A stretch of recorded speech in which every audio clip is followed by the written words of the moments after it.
दास एक, जब हमारे पूज्य गुरुदेव जी सतलोक चले गए, उनका एक आश्रम बना हुआ है तलवंडी भाई, जिला फिरोजपुर के अंदर। तलवंडी भाई बोलते हैं उसको। छोटा सा कस्बा मंडी है, वहाँ आश्रम, और भी कई आश्रम हैं। बोगा के अंदर एक, खन्ना में भी था, एक नजफगढ़ के अंदर थे उनका आश्रम। तो तलवंडी भाई के अंदर उनके शिष्य बने हुए थे। तो वहाँ ये दास जाता था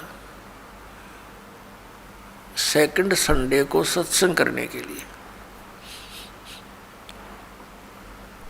उन्हीं की प्रार्थना पर कि एक सत्संग यहाँ कर जाया करो, गुरुदेव चले गए हैं। तो वहाँ उनका कोई रिलेटिव आया हुआ था, किसी वृद्धा की मृत्यु पर शोक व्यक्त कर, बुढ़िया मर गई थी कोई।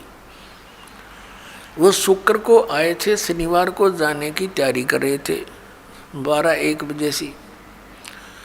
तब उन्होंने कहा कि आप सत्संग सुनकर जाना। जो हमारे गुरुदेव के शिष्य थे, वहाँ सेठ थे, लाला जी थे।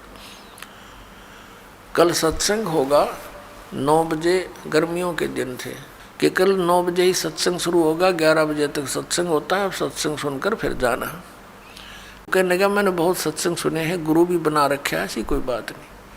उन्होंने कहा आपने सत्संग भी सुन रखे होंगे, गुरु भी बना रखे होंगे, लेकिन ये सत्संग उनसे भिन्न है, इसलिए हम प्रार्थना करते हैं। वो कहने लगा नहीं, मुझे बहुत आवश्यक कार्य है, कल संडे को एक पार्टी आवेगी, उसके साथ मेरा एग्रीमेंट होएगा और एक मुझे उसमें लगभग 5 लाख रुपए का बेनिफिट है, तो इसलिए मेरा जाना कंपलसरी है। उन्होंने कहा कोई बात नहीं, संडे को 1-2 बजे आते होंगे। हाँ 1-2 बजे आएंगे, तो आप सुबह निकल जाना, 12 बजे चलोगे, जब 3 बजे तक पहुंच जाओगे, 4 बजे।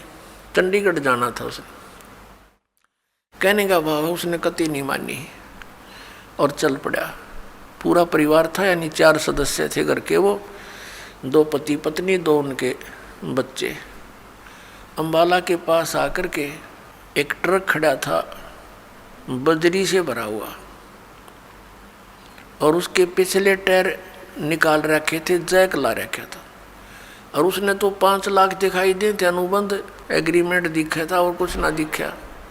पूरी स्पीड से जा रहा था, मारुति कार थी, उस ट्रक के नीचे घुस गए। प्रथम तो वो लागते मर लिए होंगे, रही खी कसर काट दी और जय कट गया, और पूरा लोडेड ट्रक उनके ऊपर पड़ गया। वहीं पर एट द सपोर्ट चारों मर गए। अब चाट ले उस 5 लाख ने, सर पैदल ले। अब परमात्मा कहते हैं जो काम करने का था उसके तो निकट भी नहीं आते, सारा दिन यही गोबर के बूंद की तरह इसने इकट्ठा करने पर लगे रहते, और ये यहीं रह जाता है। तो यहाँ परमात्मा कहते हैं राम नाम कड़ुआ लागे, मीठे लागे दाम, और दुविधा में दोनों गए, ये माया मिली ना राम।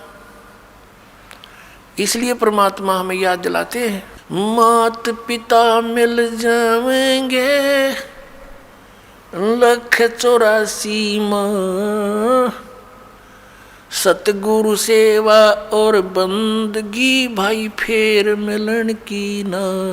जिस परिवार को तू अपना जानकर और इसी के पालन पोषण में और इन्हीं की लोक लाज में भगवान से दूर रह रहा है भोले आत्मा, ये माता पिता तो तुझे अन्य शरीरों में भी मिल जाएंगे। कुत्ते के यहाँ जन्म होगा वहाँ माता पिता, गधे के घर जन्म होगा तेरा वहाँ माता पिता, पशु पक्षी बनेगा वहाँ माता पिता, और अन्य फिर मनुष्य जीवन भी प्राप्त होगा फिर भी माता पिता। माता पिता मिल जाएंगे 184 माँ, और सतगुरु सेवा और ये बंदगी, ये भक्ति भाई फेर मिलन की ना। अपरमात्मा फिर कैसी गहरी चोट इस आत्मा का लगाते हैं, ताकि या कुछ फड़फड़ी ले ले, कुछ जाग जा, कुछ असर हो जाए इसका कुछ। ये एंटीबायोटिक है, ये कैप्सूल समझो परमात्मा की वाणी, जो आत्मा को झंझोड़ कर धर देगी।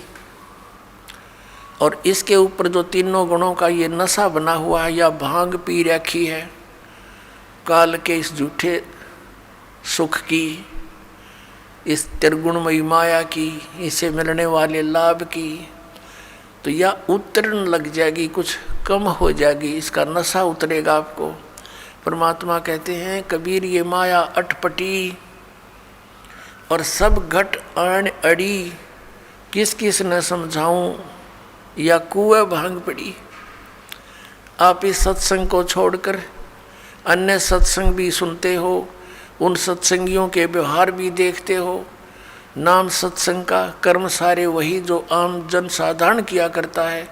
इसलिए समाज में कुरीतियाँ ना घट करके बढ़ती ही चली गई। ऐसे ही ये भ्रष्टाचार भी बढ़ता ही चला गया, दुराचार भी चरम सीमा पर पहुंच गया, अत्याचार, लूट खसोट, रिश्वतखोरी। तो क्या फायदा हुआ? इतने संत और भक्तों की गिनती नहीं और असर इतना भी नहीं किसी के। कारण क्या है कि वो संत नहीं, और संत के आदेश बिना विकार छूट नहीं सकते। संत का वचन में परमात्मा की दया होती है, उसके ही वचन से, उसकी सत्संग सुनने से प्रभाव बनता है।